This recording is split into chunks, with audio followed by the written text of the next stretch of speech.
Hello, everyone. My name is Larry Staub III, and welcome back to this week's installment of the Movie Minute. I'm Jack Craigness. And I'm Amanda Smith. And this week, we're all excited about all the buzz that's been going around of this year's Oscars. Absolutely, Larry. There's a lot of great films and a lot of great actors up for a lot of great categories. I agree. Now, Amanda, when are the Oscars being held this year? This Sunday, February 24th. There it is. So, where will you be watching the Oscars? I will be in the Student Union at Mercyhurst watching it with the movie club. Oh, really? Are they doing any kind of special events? Yeah, we're hosting an Oscars party, and we're going to have an Oscar pool where people can win prizes if they guess the most amount of correct answers for who's going to win each category. Who's going to win each category? Well, I'm glad you asked. Let's go through each categories and try to figure out who we think is going to reign victorious. First and foremost, we have the actor in a supporting role. Now, this is a pretty prestigious award, I would say, but, you know, it's not the main lead. They're still supporting. So, you know, just kind of have that one first and get the appetite out there for the Oscars for the rest of the show. So we have 5 different nominations this year. We have Mr. Ali from The Green Book. We have Adam Driver from The Black Klansman. Sam Elliott, A Star is Born. Richard Grant from Can You Ever Forgive Me? And finally, Sam Rockwell from Vice. So first, Jack, have you seen any of these great movies? Personally, I'll be quite honest, I haven't seen any of these movies yet, but I've heard bits and pieces around, and I think Black Klansman and Vice are the movies to watch. A Star is Born definitely got some nice critical acclaim, but I think in the end it will come down to Adam Driver and Sam Rockwell. So for you, who gets the nod? I'd have to go with Sam Rockwell. He's an accomplished actor. Adam Driver, I've seen a few of his other works. He's good.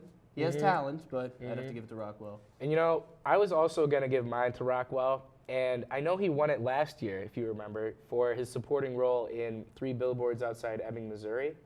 And I don't know if that's ever happened where someone has gotten the award 2 years in a row. We'll see if he makes history. We'll see. Amanda, what are your 2 cents on this topic? I have also not seen many of these. I think that a lot of people did say good things about Green Book, so he might have a good chance as well. But it's really hard to say because I haven't seen any besides A Star is Born. And no offense, I don't think he's gonna. I don't even remember Sam Elliott in that one. He was like the brother. I think he was in the movie for like 5 minutes. Pshaw. That's what I have to say about that. But yeah, I think Sam Rockwell might get the win. I saw Vice not once but twice. Oh, is Vice so nice? You have to see it twice. It's a tongue twister for you. But yeah, I think Rockwell might get it again. We're thinking about the next category, makeup and hairstyling. I just wanted to touch upon this quickly. There's 3 nominations: Border, Mary Queen of Scots, and then Vice. And I just wanted to touch upon Vice. I did see it, and what they did to make it was very, very good. And I think that it might win makeup and hairstyling because Christian Bale, he really did look like Dick Cheney. And everyone that they did in that movie, it looked very, very time period accurate, and they really tried to be true to character and tell the story in the way it actually unfolded. I think we just need to appreciate the fact that they made Christian Bale, the man who played Batman, look like Dick Cheney in a very realistic manner, a balding 70s politician. That's true. It's a lot of hard work. But isn't Margot Robbie in Mary Queen of Scots? Is she? And it looks nothing like her. Really? Yeah. I'm I've not only sure about That's why that. I think it's like a toss-up between those 2. I've never heard of that. I've movie. only seen Margot Robbie in Suicide Squad, and like the makeup was good in that, but I don't think I'd be able to pick her out of a lineup. That might be harsh. That might be harsh. I think I might be able to. But I don't know. I guess we'll just have to watch and find out. The next category up for grabs is costume design. Now, costume design may not seem too appealing on the surface, but when you really take a movie and use the costumes to like elevate it and make it better, I think costume plays like a really important part in making a good movie. And while it might be kind of like a background thought, if a movie has bad costume design, it's kind of noticeable. You know what I mean? Costumes can definitely make or break a movie. Now, Larry, you want to run through our nominees here? I will.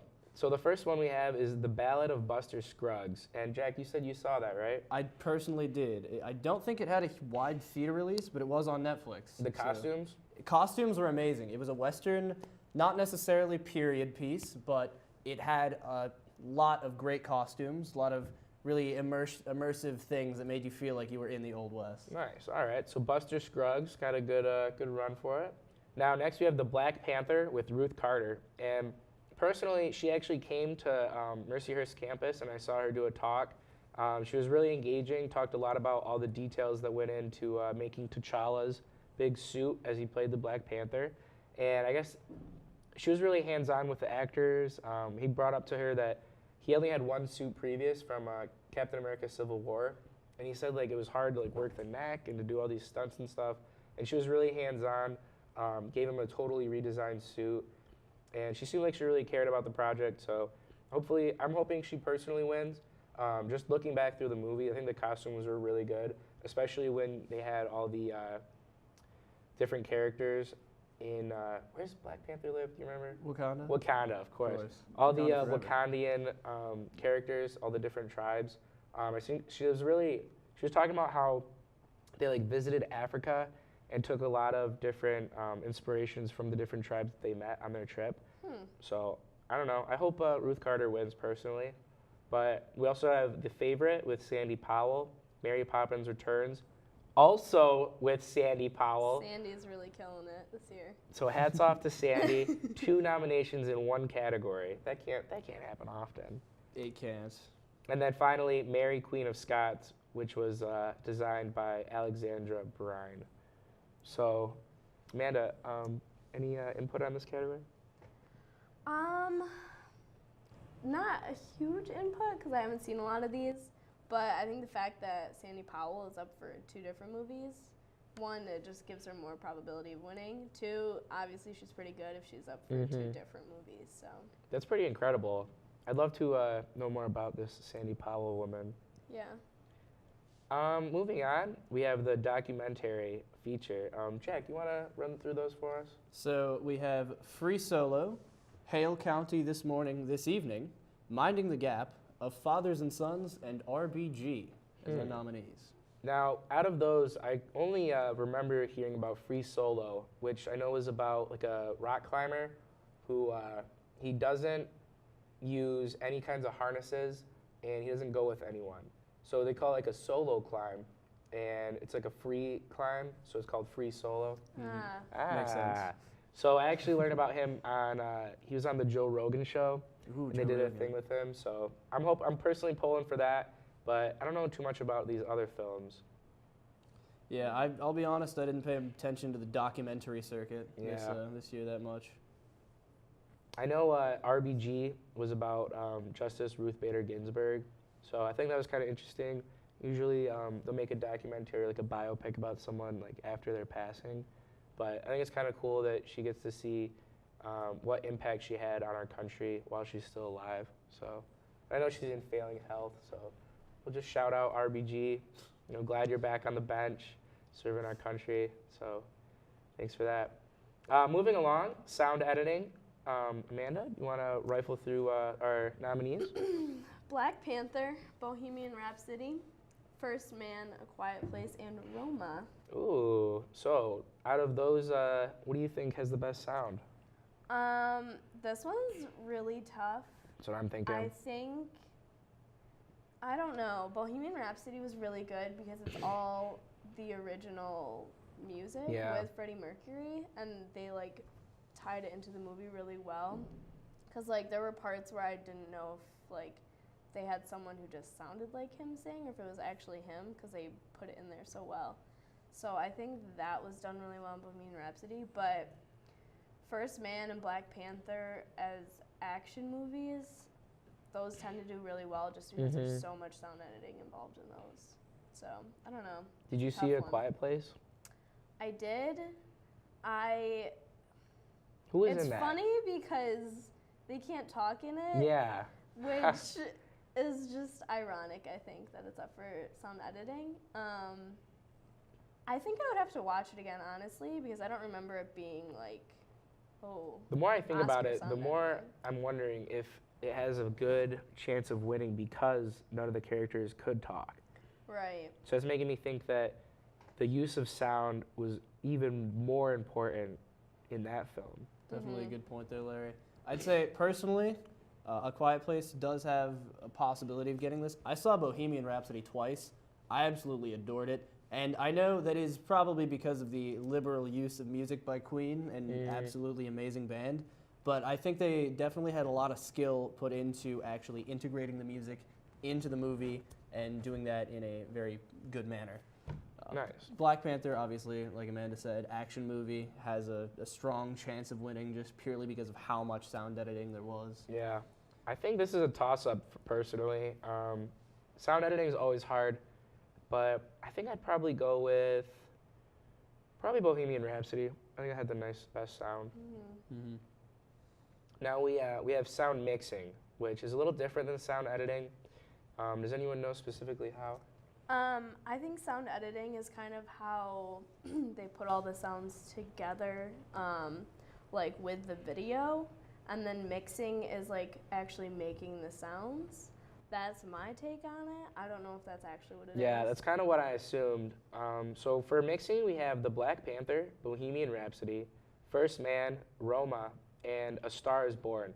So very similar for sound editing, although Quiet Place didn't get the nod, and instead A Star Is Born was nominated. So as far as sound mixing goes, I think I'd probably go with First Man. I think the use that Damien Chazelle had with all the music, and especially during the flight scenes when Ryan Gosling was in like the rocket ship, I thought sound was really, really important then. And not to give too much away, but when he does reach the moon, it was all the sound cuts out when he takes his first step. And for me, when I watched that film, it was just breathtaking. For him just to step out and just see the world like purely how it was, and to be the first person to ever do so, I think it really made an impact on the film, and that's why I think it'll win sound mixing. I think as much as I love Bohemian, it might not have as strong of a chance of winning mixing as opposed to editing, just because obviously most of the sound is already there to begin with from either Queen's original recordings or the Live Aid concert or the 2011 remasters of the songs.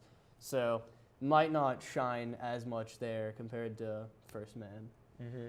Though I do think it has a better chance of winning than A Star Is Born. Yeah, I don't know. I guess I would agree with that. Yeah, I'm on the same page. What do you think? Who do you think will win? I don't know. Mixing is tough. I would probably say either Black Panther or First Man. Yeah, I think action movies are always pretty good with the mixing. I know Star Wars won a bunch when it was up there. Next we have production design, and this is one of my personal favorite categories. I feel like costumes and like the production design itself really elevate a movie, and if you're gonna do it well, I think that's a really important thing to study a lot as to when it's taking place, like what happened, what did people look like, how did they act.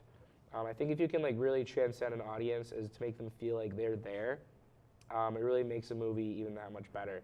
But we have Black Panther, The Favorite, First Man, Mary Poppins Returns, and then Roma. Just off these production designs, Amanda, anything stick out to you? I will say, I think First Man, you don't really think about the production design for that, but it was really good. It is kind of somewhat a time period piece. And it's also got like a lot of scientific stuff with it too, because they're going into outer space. And I think all of their designs for that was really good. Yeah, I was thinking the same thing.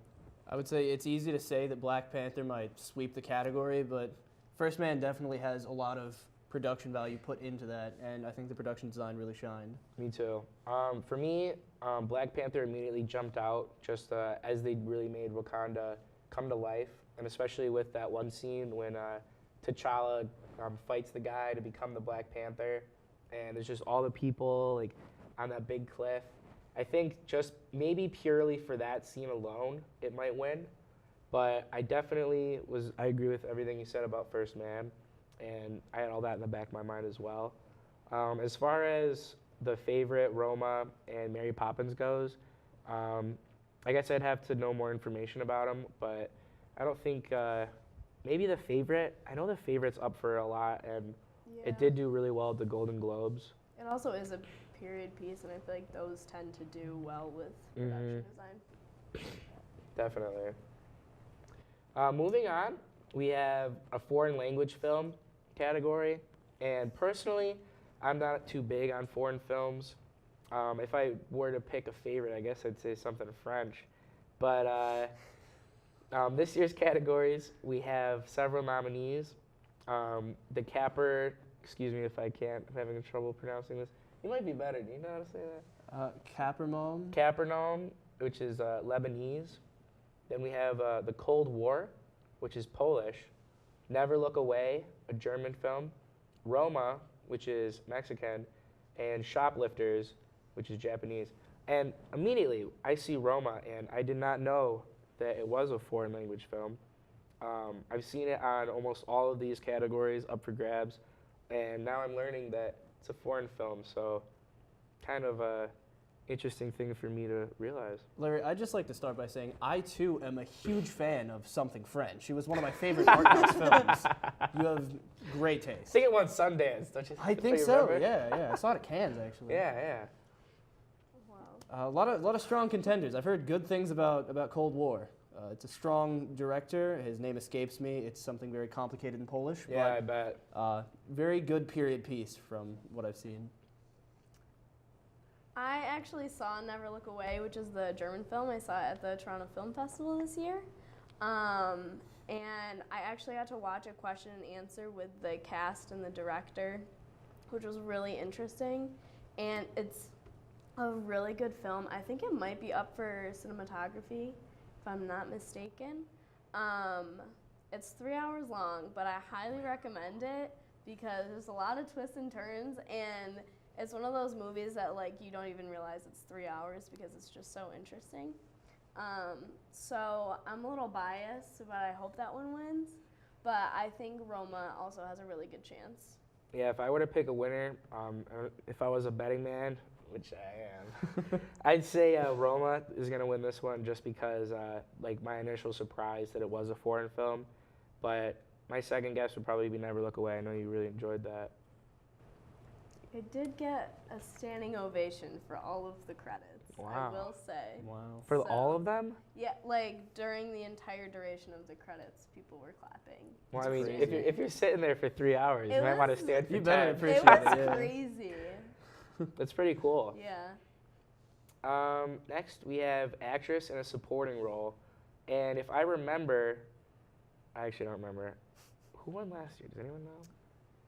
I'll be honest, I Supporting think role. in the last few years the Oscars have been kind of weak. Yeah. I So- agree. I was thinking. It might have been Emma Stone was La La Land last year. That was 2016, I believe. Mm, Because I don't that's what I know. was recalling. I see her name listed, and I was wondering about that. But actress in a supporting role. First, we have Amy Adams in Vice, Marina Di Tavira in Roma, Regina King, If Beale Street Could Talk, Emma Stone from The Favorite, and finally Rachel Weisz from The Favorite as well. That's interesting. 2 nominations, both from the same movie, The Favorite. Apparently they had some good supporting actresses.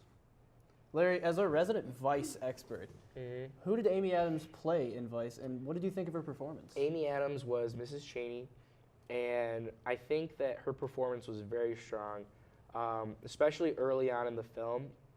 Dick had a lot of struggles throughout his career as a politician, especially when he was kind of in school, kind of like to get drunk a lot. He had a couple incidents with the law, a couple DUIs, but Amy Adams really played a strong role.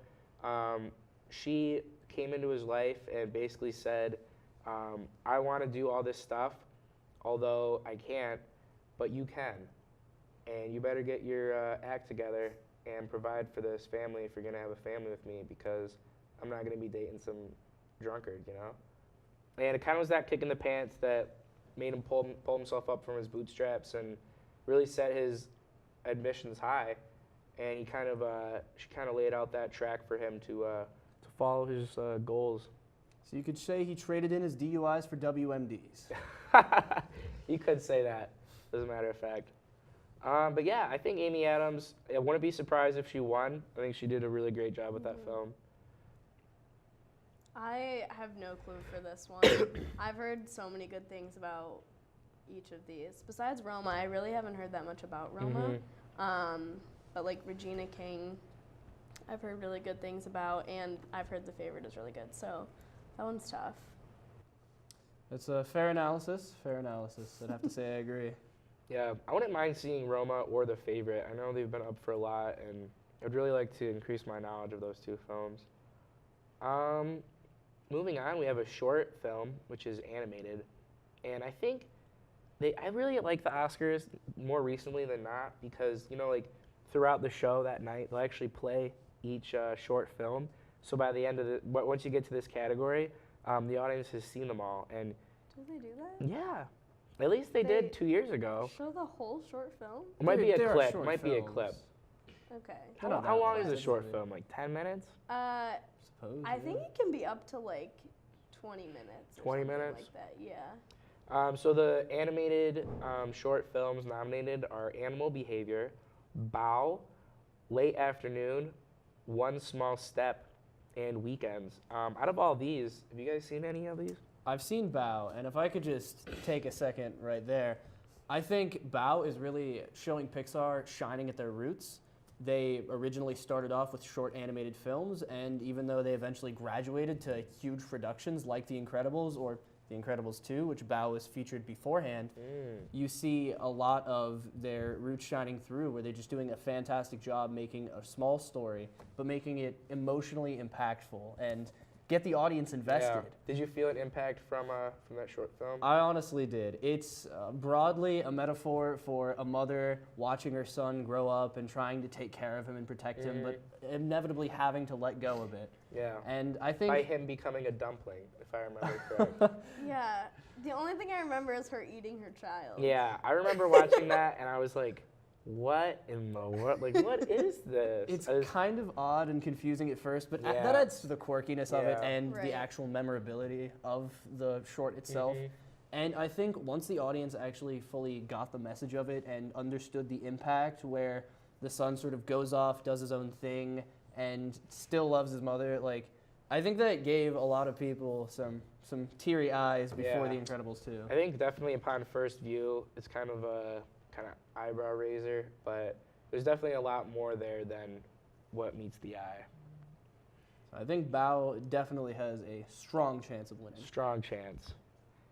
How about for the animated feature film? Jack, you want to run us through these? All right, so we have a lot of good picks. We have up for nomination The Incredibles 2, Isle of Dogs, Mirai, Ralph Breaks the Internet, and Spider-Man Into the Spider-Verse. So if I could just take a sec. The Incredibles 2, I think, obviously it wasn't as good as the first one, and that's definitely a high bar to reach. Very few times is the sequel as good as the first one. It had great design, some fun moments, but I don't know if it entirely had the same heart that the first Yeah. one did. Isle of Dogs, however, I saw when it came out, and I'm not usually huge into like indie Wes Anderson movies. Yeah, I was just going to but ask you if it was a Wes Anderson, right? It is a very quirky, very, very Wes Anderson movie. I'm not I exactly like sure. Wes Anderson a lot, so I think I missed out on this one, but I think it was kind of more like it was an animated film, and I didn't really understand the premise of it, but I kind of wish I saw it. It's definitely worth seeing. It has definitely an odd premise. It's sort of a fictionalized Japan that it's set in, but it has an all-star cast, including blanking on it. Jeff Goldblum, of Okay. course. I don't know why I blanked on that for a sec. Jeff Goldblum gave a very powerful performance, along with I think George Clooney was in it as well. Really? The rest of the voice cast for the dogs is escaping me right now, but absolutely a fantastic film. Strong enough to win this category, you think? I know popular opinion is really swinging towards Into the Spider-Verse right now, as that is definitely more fresh in people's minds. And as far as popular appeal, I'd say Into the Spider-Verse has more of that. Obviously, people love seeing Miles Morales and their favorite Spider-Man characters in there. But as far as overall quality of the movie, I'd say my pick goes to Isle of Dogs. Okay. See, I'm glad you That's brought up interesting, yeah. Spider-Man Into the Spider-Verse. I'm going to give my nod to Spider-Man. Everyone I've talked to was absolutely blown away by the animation and just the quality of the film. I know I was very apprehensive in first seeing it because it was animated, and I guess I thought it was more as if it was more like more immature because of that fact. But after a couple conversations, I guess I kind of got over it, and someone pointed out to me that, you saw The Incredibles too. I was like, yeah, but they're like, what's the difference? I was like, huh? Like, it's just an animated film. It's not a cartoon. And because I guess I kind of thought it was a cartoon, But heard some great things. The soundtrack was amazing, and I think Spider-Man will take this one home.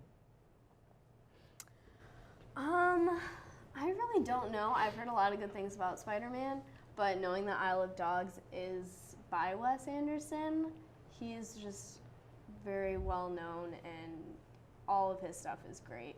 And I'm kind of biased towards Wes Anderson, so I think I would honestly go with Isle of Dogs, actually. All right, so our 1 and 2 are kind of both over The Incredibles. So I wonder if there'll be any backlash on that. I don't think there will be. I don't think there will be backlash against The Incredibles so much as people might just Probably let the it only one slide they know. by. Yeah. They'll enjoy it. I mean, they probably enjoyed it in the theaters, a little taste of your childhood, kind of like Monsters University. Exactly. But I mean, I don't think it's coming out with any awards. I don't know if it'll come out with. And then animated feature film. Ralph Breaks the Internet. I don't know. Why is that here? No. Maybe the kids liked it. I don't know. Yeah, I'll ask my it's nephew. for the kids. So next we have visual effects. Amanda, you want to run us through these? Avengers Infinity War, Christopher Robin, First Man, Ready Player One, and Solo, A Star Wars Story. Initial thoughts on these amazing movies. I think it's really interesting that Christopher Robin is in this. I didn't see it, but it didn't even cross my mind as a potential visual effects. I don't know why. Just because I thought it was more people, but I realized there is CGI in it. You saw Christopher Robin, right? I did see Christopher Robin. How were the visual Oh effects? my God, they were amazing. This is my lock for the Oscars. If Christopher Robin doesn't win visual effects, I might cry. There are a lot of good nominees, like The Avengers, First Man, and Solo, but the way that Christopher Robin was told, and when you think about it, everyone knows Winnie the Pooh, everyone knows he's like not real, but for Disney to take that character, which was a cartoon, and to turn what looks to be a real life like stuffed teddy bear, but he gets up and walks around and he's talking and he's got all his like gang with him, like Tigger and Eeyore, and man, it really just knocked me away. It really seemed like they were in real life. As far as a real life stuffed bear could go, I didn't think it was weird at all. It seemed like completely natural that they had come to life. It didn't seem like out of the picture at all. I really hope Christopher Robin wins. Really enjoyed the film, 10 out of 10. It was an amazing family movie, great comedy. I laughed throughout the whole thing. Maybe I'm a little biased due to nostalgia, but I really enjoyed Christopher Robin, and the way that it was told, the way that people talked about it, I think it's great. I think Amanda's comment really speaks to how good the visual effects in Christopher Robin were, because if you think about it, obviously you get movies like Avengers Infinity War where 95% CG. We see it and we recognize this is CG, good or bad. But Christopher Robin, if you can look at that and think for a sec, maybe you forget it's CG. Yep. That's when you know they've really done a good job. I think Avengers, obviously some very impressive visuals, took a lot of man hours, millions of dollars to make that. They've definitely come a long way from, say, Age of Ultron, which had some really iffy CG moments. And although it might seem impressive now, and we'll see if it holds up. Oscar or not, I think the real test comes from 10, 15 years. Will Infinity War still be impressive to us? I really liked Infinity War. did have good effects, such as First Man. Although I'm kind of wondering why First Man's in this category. I know there were a lot of great visual effects, although it seemed as though none of them were too overly impressive. It seemed as though it was kind of like a simplistic take on the moon landing. So I thought they were impressive, but even though it was an incredible film, and not to knock that, I think it was more just Damien Chazelle's decision to not use CGI so much and actually have more real-life structures throughout his filming. So what do you think will come on with the hardware? I'd say Solo's probably out. There's been a lot of different comments about that movie as to different aspects of it, let alone the visual effects. They were okay. I don't think they were anything super impressive. Avengers obviously is the huge big ticket CG item on this list. So we'll see if the critics or if the Academy itself decides to go with that kind of CG, or if they recognize the efforts put into Christopher Robin or First Man, where it's a lot more minimalist in their use. And of course, obviously, the best visual effects are not just spent in a computer building them from the ground up, but are best hooked and implemented with practical effects. That's very true. I honestly have no clue. I think this is one of the tougher. I'd agree. Ones to There's a lot of decide strong on. candidates. You got to pick one, though.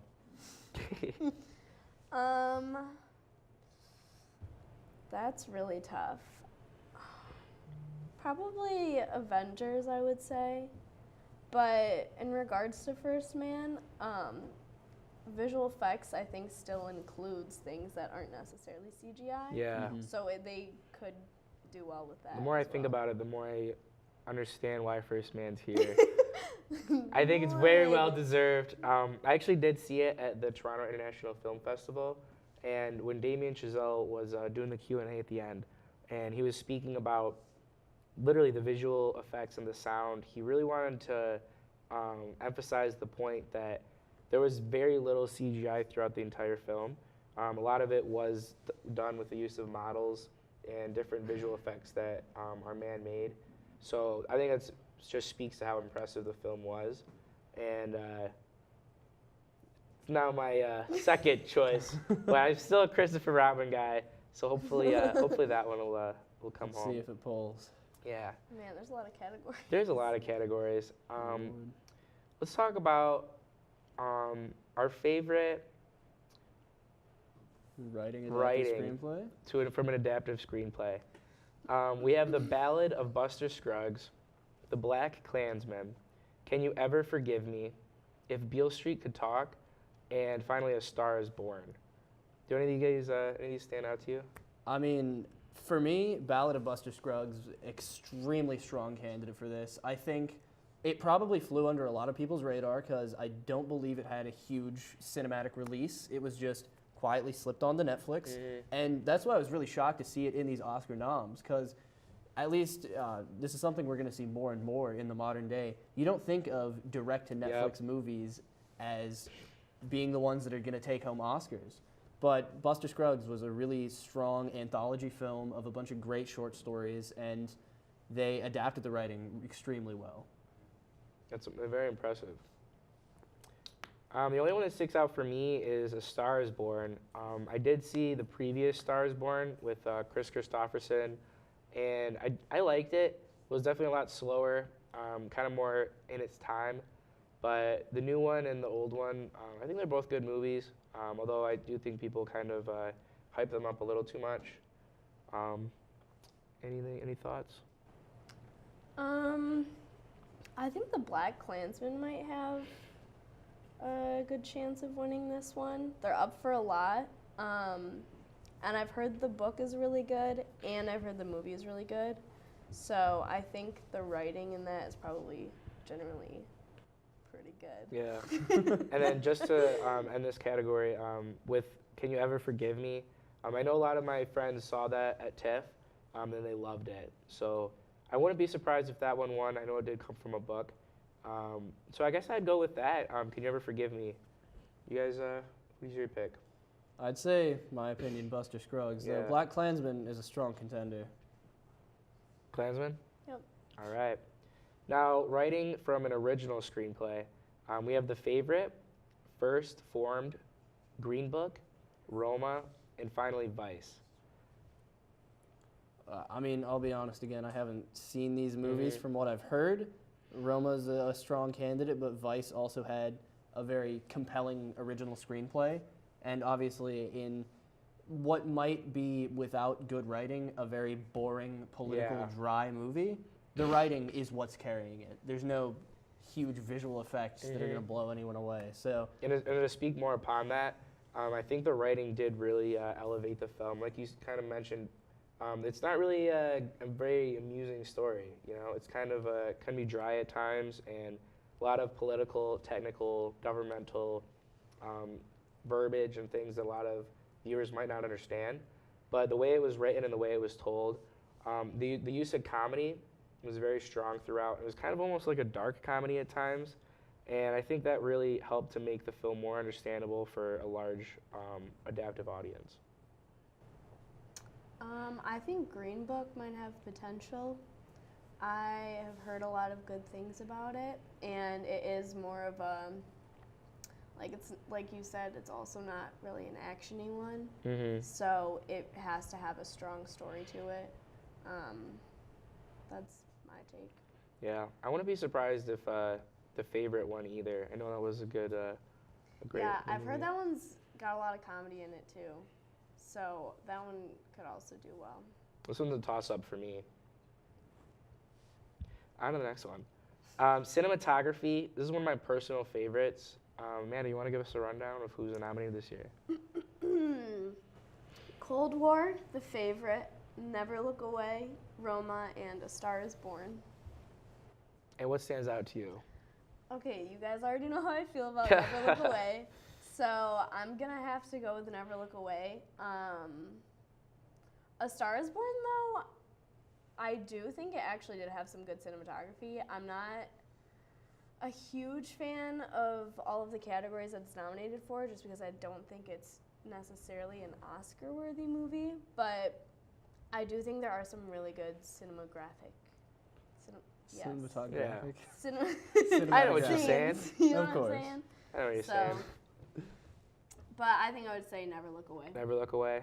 For You know- me, I think I'd say either Cold War or The Favorite, just because I know they're different time period pieces, and I can imagine the cinematography is really well done. You know, for all the buzz I heard about A Star Is Born when it first premiered and came out, I think a lot of backlash against it in the Oscar community. Like, I don't know, I'm hearing a lot of, it could have maybe gotten this, but other things deserve it more. Yeah, I've heard that as well, and I think I might probably agree with that.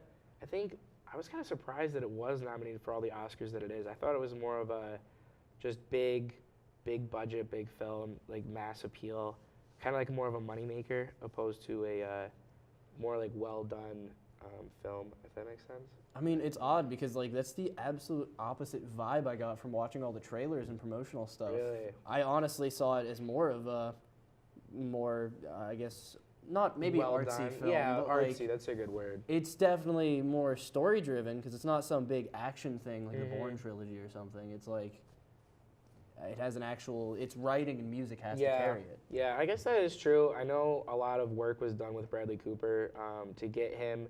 He did a lot of voice lessons, and him and Lady Gaga really worked hard to make that movie come to life.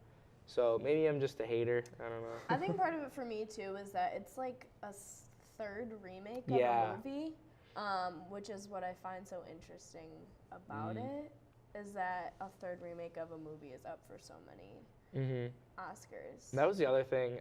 It was the third make of it, and I think that I did see the second one with Chris Christopherson, like I mentioned, and I think that did ruin it for me. I kind of knew it was going to happen, and I was kind of just expecting. I'm kind of just sitting there like waiting, I suppose. And there were like a lot of twists and turns, so I think that kind of made me appreciate it less. As far as music goes, for Best Original Song, we have All the Sharks, All Fight. Oh, I'm sorry. All the Sharks. All the Stars from the Black Panther. The song I'll Fight from RBJ. The Place Where Lost Things Go from Mary Poppins Returns, Shallow from A Star Is Born, and finally, When a Cowboy Trades His Spurs for Wings from The Ballad of Buster Scruggs. So if I could just put my pick out here, obviously huge proponent of The Ballad of Buster Scruggs, and what's very interesting to it is that it's an anthology film, so each of the different short stories within it have extremely different vibes. And so the first story in it, where the song comes from, is really comedy driven and has a lot of humorous writing. And the song that plays at the end of it is just both humorous and a well-written song.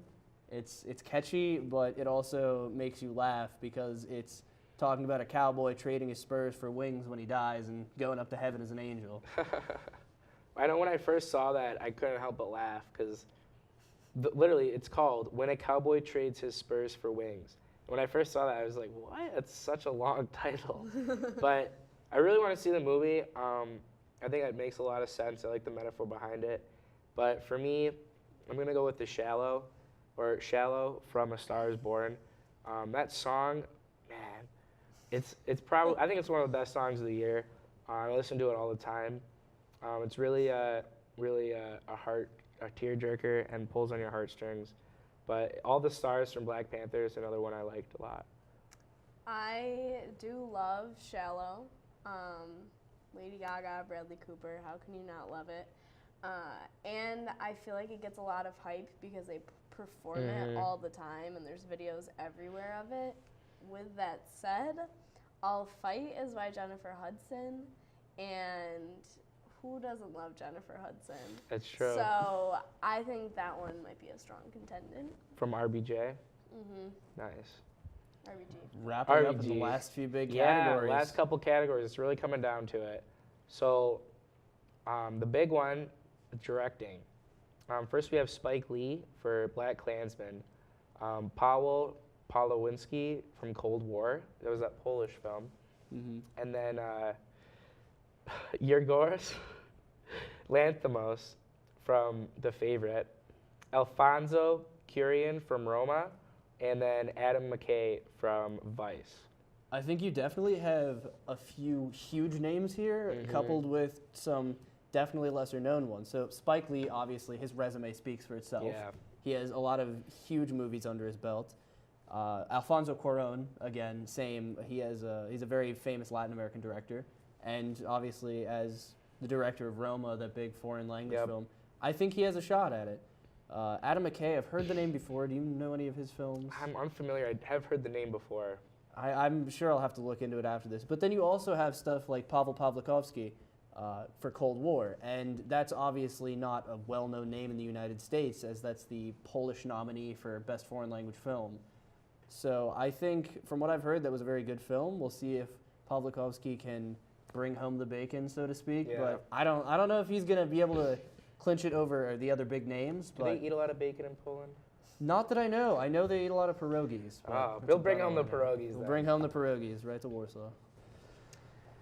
I'm going to go with Spike Lee, just because movies based on books tend to not do well. They're usually not as good as the book, but this is obviously pretty good if it's up for so many Oscars and it has such great hype around it. So I think if he did that well, there's a good chance he could win. Yeah, for me, I see a lot of big movies, a lot of big names. I think this category is really, really up for grabs, especially late in the night. A lot of the categories are. But as far as directing goes, I think I'm going to go with The Favorite. I got a gut feeling about it. Okay. Actor in a leading role. Amanda, you want to take us through these? Christian Bale from Vice, Bradley Cooper from A Star Is Born, Willem Dafoe from At Eternity's Gate, Rami Malek from Bohemian Rhapsody, and Viggo Mortensen. Viggo from Mortensen, Green of course. Viggo Mortensen. Ah, yes. Did you never see Lord of the Rings, Amanda? Aragorn, fantastic. Should have had you read them. Honestly. So, Christian, we have huge names here, big obviously. names. We have a lot to talk about here. Big category to unwrap here. So, Christian Bale in Vice, obviously it takes so much skill to take being Christian Bale, who's what, in his 40s Yep. now, Yep. and represent a vice president who's, what was it, his 60s or Yes, 70s at the time. At the time. It takes huge acting prowess, especially with how controversial and big and of a figure that Yep. Dick Cheney is, who is not just someone that anyone can easily do an impression of. He has a lot to his character, a lot to his A lot of personality, mannerisms. a lot of stuff to unpack. Mhm. Christian Bale had to do a great job to do that. Bradley Cooper, obviously, in A Star Is Born, huge name there. I know you guys could talk more about that. Willem Dafoe, didn't see the movie he's in, though I do share a birthday with him, so I have to Oh. say, creds to Mr. Dafoe there. Yeah, I've never heard of Ed Attorney's Gate. I haven't seen it on any of the other categories, and it looks like Willem Dafoe really carried that film. I think that's why it's so interesting is that this is the only category that's in. So, like, you go Dafoe. Yeah. Go Dafoe, he's a great actor, fantastic. He has a big personality. Can you imagine Definitely. if he won? Everyone would be like, what movie is that? What? Definitely, this is I'm assuming a big step from playing the Green Goblin in Spider-Man. Yeah, for sure. But Willem Dafoe, great at playing crazy people. I'll have to see this movie, see what he did there. Mhm. Rami Malek is one of my favorite actors today. He's definitely going from something that not a lot of people have, or I don't want to say not a lot of people have seen, Yeah, but not as popular as other big names. he's definitely, I don't want to restrict him to saying he's a character actor, but he hasn't been in as many huge roles before. Mhm. Like, to refresh everyone's memory, he was in Night at the Museum where he played the Pharaoh, which Okay. a lot of people gloss over because they don't recognize that's Yeah. Rami Malek. They just think, Especially oh. that was more in the beginning of his career, if I Yeah. remember. Mhm. Then he was in the miniseries The Pacific on HBO, where he played a U.S. Marine fighting in the Pacific in World War II. Fantastic job there. He was also in Mr. Robot, another big show where he had a lead role there, as opposed to just being an ensemble cast like The Pacific, going to playing Freddie Mercury in Bohemian Rhapsody, which, kind of like Dick Cheney in a very different manner, it's a very big figure. I don't want to say polarizing, but it takes a lot of skill to play someone like that. And with so many mannerisms, so many Yeah. unique personality traits, and such a big personality in the form of Freddie Mercury, Rami absolutely blew it out of the park with that. I Now, think he did a fantastic Do you job. think that, I know they originally had cast Sacha Baron Cohen for that role. And I know he was, after a couple discussions with the band and with the director, he wanted to take it more on like a darker side and show more of like his sexual escapades and kind of more like the end of his life. But how do you think that would have turned out? I think Rami was probably the right choice. So I actually heard about this back when I think I was on a kick of watching a few Sacha Baron Cohen movies, and I think I was listening to an interview with him, and he was talking back, and this was during the period when I think he was either in talks to be in the movie or was supposed to be playing Freddie Mercury, and I just have that memory, and I remember later on hearing, like, when this came back about, I was thinking, oh yeah, that was the movie that Sacha Baron Cohen was supposed to be in.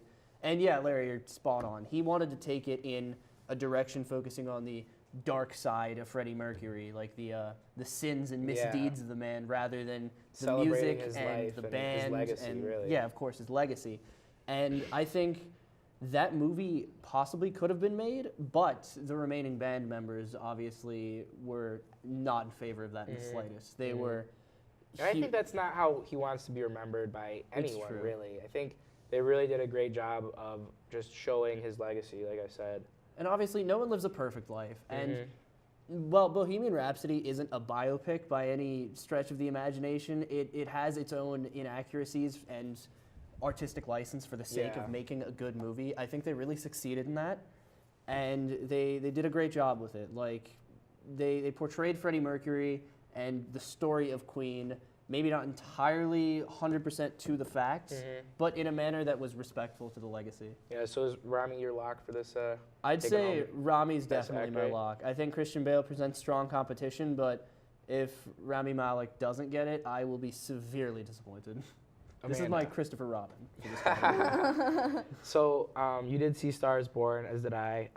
Take us through a little bit about Bradley Cooper in that movie. Do you think he deserves this? What do you think? I think that I don't know that he deserves an Oscar for it. I think he did do really well in it, and it's interesting. He spent about a year perfecting his voice, because during the movie his voice is actually way deeper than when he actually talks in person, which is really interesting.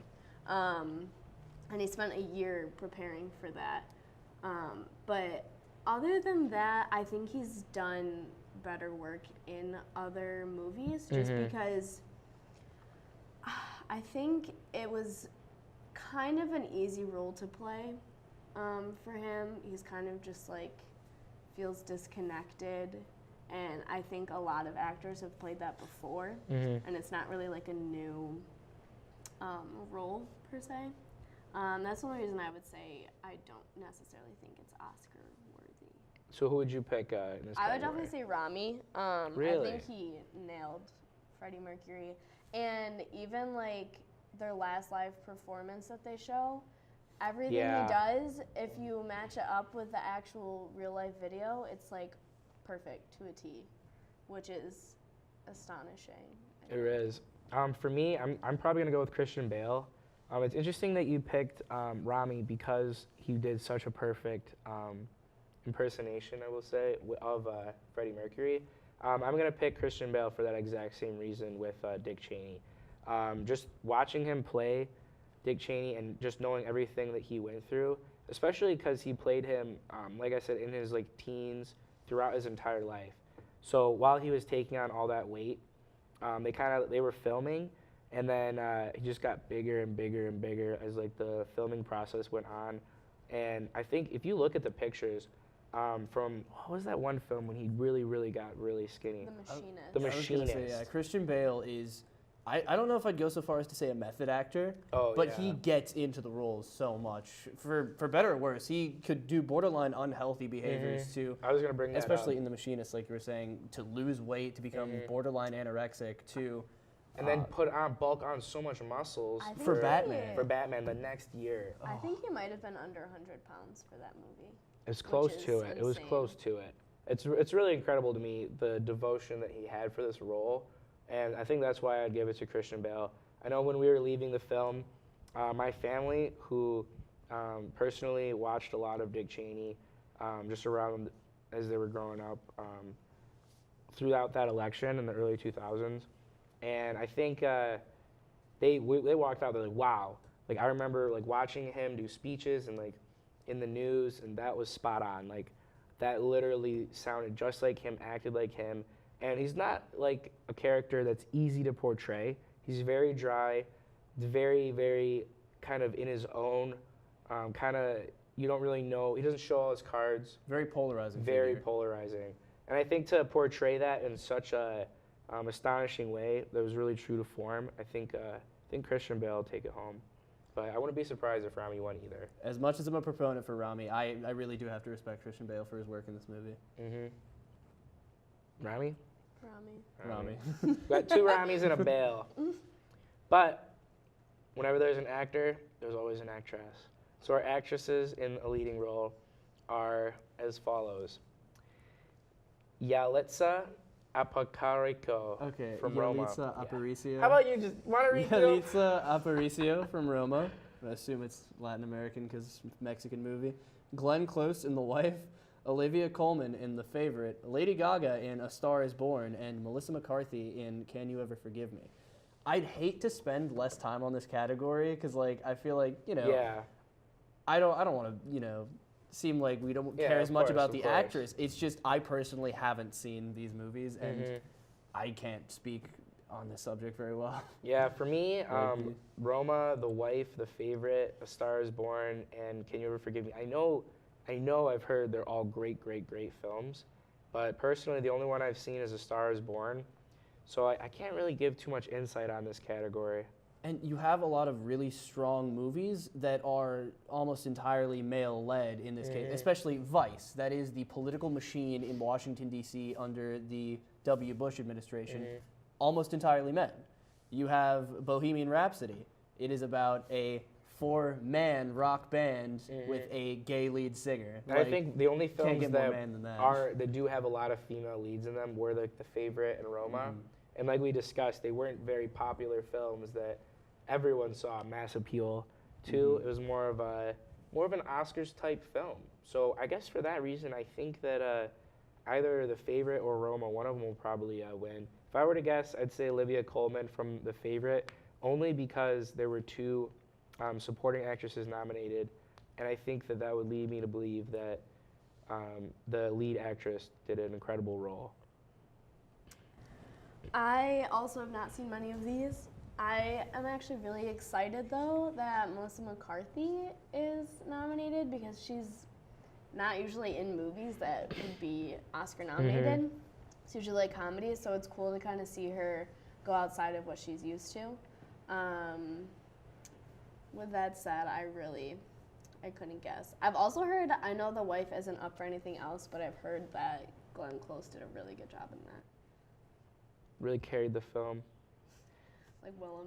She's the Willem Dafoe of her age.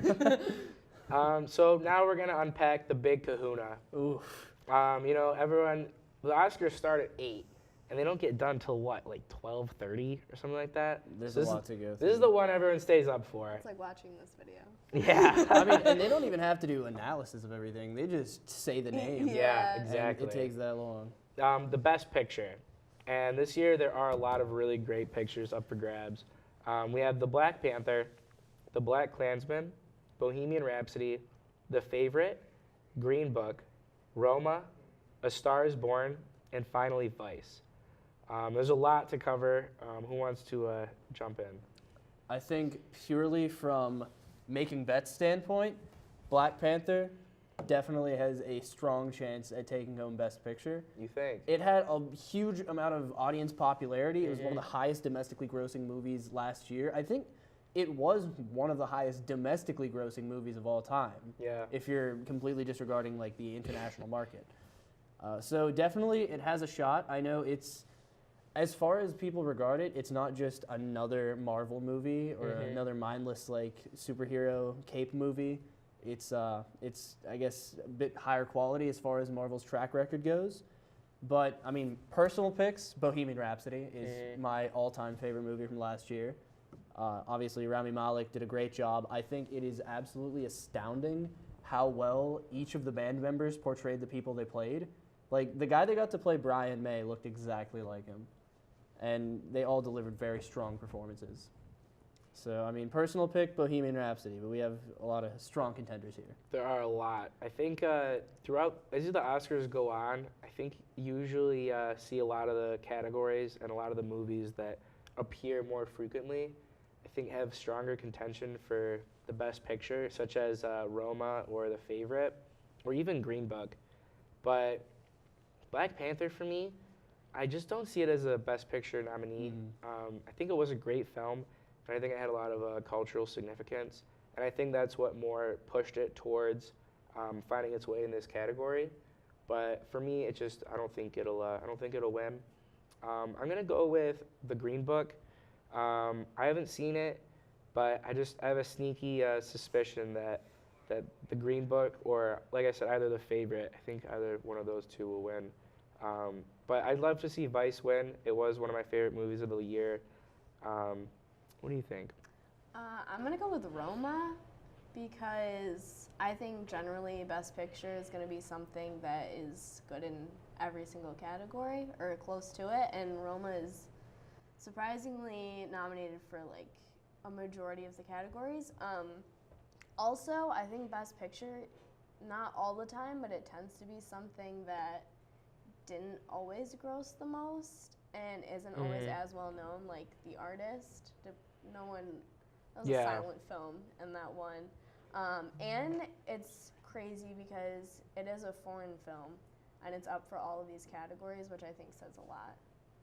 Yeah, like I said, I didn't know it was a foreign film until we were running through the categories. I think those are really great points. Like you mentioned, it was nominated for a majority of these categories. I wouldn't be surprised if Roma did win. I don't think The Green Book was nominated for Best Directing, and I think that in order for a good film to win Best Picture, I think directing is really important. So I'm actually going to back up, and I'm going to lock in Roma. Skirt, skirt. Skirt, skirt. I don't know. I think Bohemian, despite not having Best Directing due to the whole issues it ran into during production, where halfway through Bryan Singer was canned as director, they had another guy come in and finish it up. as an Uncredited. uncredited director, Yeah. surprisingly. So I think despite its lack of presence in the best directing sphere, I think Bohemian Rhapsody still has a strong chance, though that could be my entirely biased opinion. So we'll see Yeah. if that, as opposed to any more, I guess, Oscar baity movies, could take home Best Picture. As we kind of just look through the best pictures, what stands out to me from Black Panther was the cultural significance. From the Black Klansman, I think is Spike Lee and his storytelling. Bohemian Rhapsody, Rami Malek, I think carried that film more than anyone. The Favorite, it's hard for me to gauge on this one. I think it is a lot of really strong actresses that were in that film that kind of carried it. The Green Book, probably the writing, if I had to guess. Roma, like I said, you see it in almost all of them. And I think as we go on the last two, A Star is Born, I think the Bradley Cooper, Lady Gaga really elevated that film. And then finally Vice, I think that had a lot to do with the writing and Christian Bale. So I think Roma stands a good chance. We'll see how our predictions hold up, Larry. There's only one way to tell. Sunday night. Tune in Sunday night while the 2019 Oscars commence, the 91st Oscars. I know we'll all be in the student union enjoying a great Oscars watch party and seeing if our predictions come true. So thanks for tuning in. Until next time, my name's Larry Staub. I'm Jack Craigness. I'm Amanda Smith. Thanks for tuning in to the Movie Minute.